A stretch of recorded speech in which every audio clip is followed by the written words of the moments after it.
something. I will start with my talk with alloparenting. It's something from society.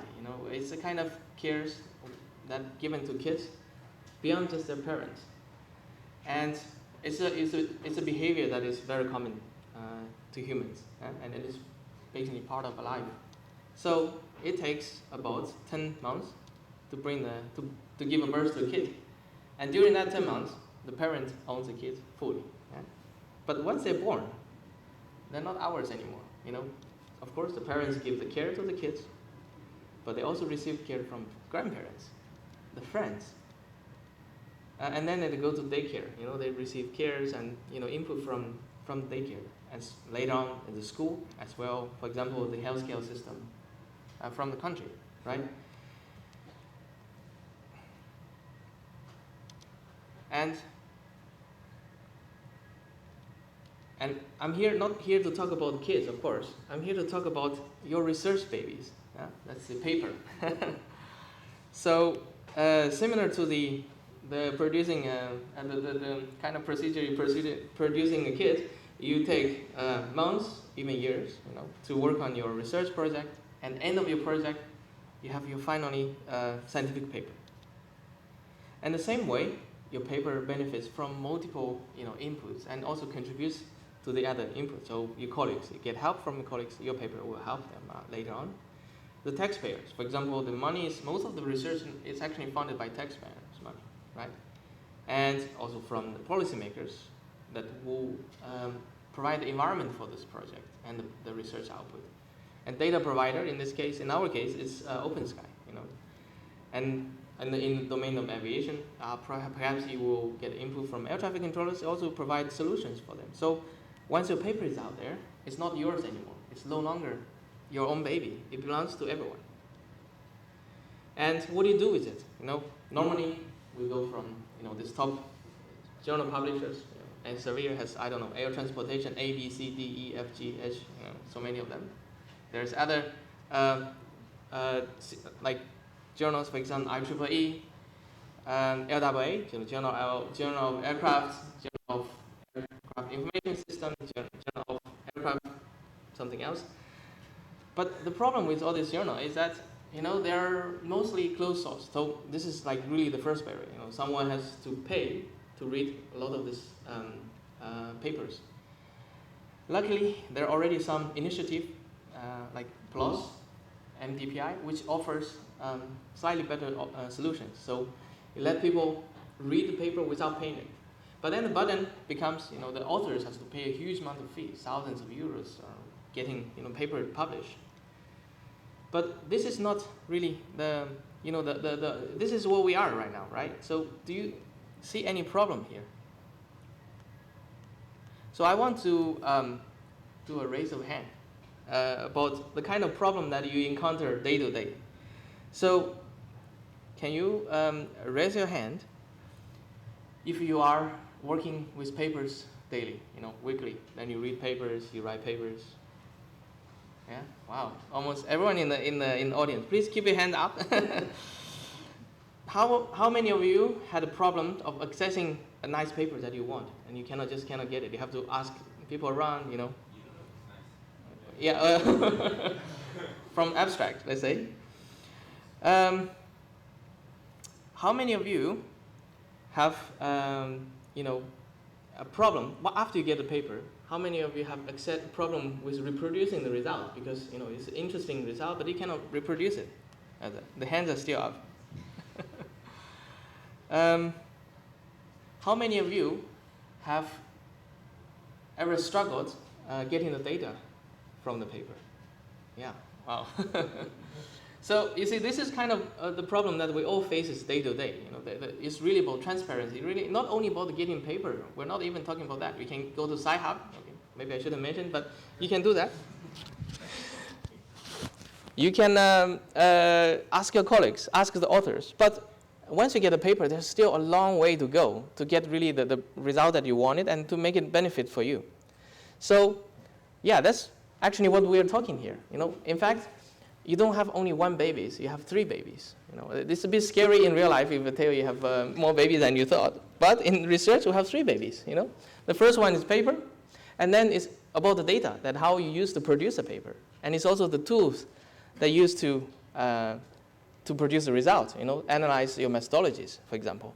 And all this are benefit from the ecosystem of scientific community, taxpayers, colleagues, policymakers, users, data providers. But I don't think those journals offers you a solution. You can publish a paper. They also advise you to publish the data. They advise to share your tool, but it's not mandatory, right? So you can do it or not do it. And a common practice that people won't do it. They just publish papers. That's it. So our mission, we have been coming all the way here. We talk about open data, open tools, and how can we really promote the sharing of knowledge? The kind of methodology behind the paper. And easy. You probably have already guessed. Let's start a new journal. Yeah, it's easy to say so, but actually it's quite complicated. We want like 3 main ingredients to start this journal. An altruistic publisher, so whose primary goal is not about money. All the ones I've seen is they care about money. So they want the growth, they want more papers, they want they don't necessarily care about the quality of the paper unless it's really affecting the revenue of the publisher, right? So this is something we want to change. And we also want a whole support of open research committee behind it, because then we want like-minded people to contribute to this journal. And what is most important is that we want to have a board of skilled curators who can do web design, who can do graphic design for the journal, who can do proofreading, who knows how to write scripts to process in LaTeX code, who knows how to write software code and help you improve your codings, help you processing the data. So we are beyond the kind of editor role. We become the curator of this kind of scientific research output. So luckily, we have got a publisher from TU Delft called TU Delft Open, who basically does not charge any fees for publication or for reading the paper. They have been publishing. You can publish paper, books, textbooks with them. And so we talk to them, and they say, oh, yeah, this is a really good idea, and we support it. So with them, with their support, we also identify a group of like-minded people. Open Sky is, of course, one of the things that we're all part of here right now, so sharing the data.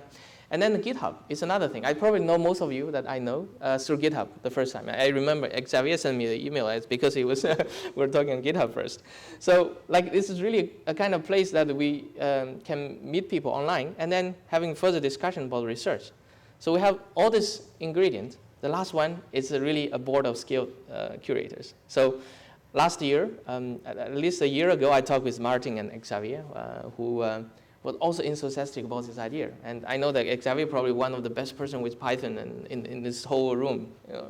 He really helps a lot with getting this idea out. And Martin, of course, support us fully with his data. Well, not his data, but his support access to the Open Sky data. And I think this is a really good idea. So we got Tatiana, I think also in the audience, from Linköping University. We have Mayara from ITA from Brazil. We have Michael from Munich University of Armed Forces. Okay, good. And we also have Enrico from Eurocontrol, who they all heavily promoting the open data. Tejas from NASA from United States, and also Heather. I don't know if she's in the audience today. Yeah, who is a data student and a data expert from aerospace, helping us to make this happen. So now, we just launched a journal called Journal of Open Aviation Science a few weeks or a few months ago. So exactly does these things. So we want to promote original research articles with open data and open code. And we also not shy about studies that is about reproducing the result, because I think we think that is really benefiting to the community. If you can reproduce a result, you can share your data, share your code with them. That's really nice. I mean, this is a perfect input for the scientific community. And things about data and about software. So this is our ideas. So we want it to be fully open access. And we want it to be all the papers that publish as mandatory open data and mandatory code sharing. So if you don't agree with this ideology, yeah, that's also fine. So you don't have to submit to this paper. But if you submit the paper here, these three are essential to have. And we also will adopt a new procedure called fully open peer review. That is, the authors and the reviewers will talk to each other. They know who they are. They have a constructive discussion for the review process. It's not about one round of major revision, one round of minor revision that's get accepted. No, it's about talking between the reviewers and researchers. And what is new is that a lot of time, your review goes to the editor, to the publisher, and then just throw it in the trash after the paper was published. We also want to publish the reviews because those are kind of a part of information contained a lot of insight into this research, right? So it's also worth sharing with the whole world. So the reviews also become a paper in this case at the end of the study. So you have a paper and a review of that paper. And most importantly, we want to go with a zero publication fee because all the effort sponsored by university, sponsored by researcher, our own time, we should not charge it for the readers. We should not charge author to publish. Maybe in the future we will charge a very small fee, tens of euros, just for getting all the process online. If we don't have the support from TUDF Open.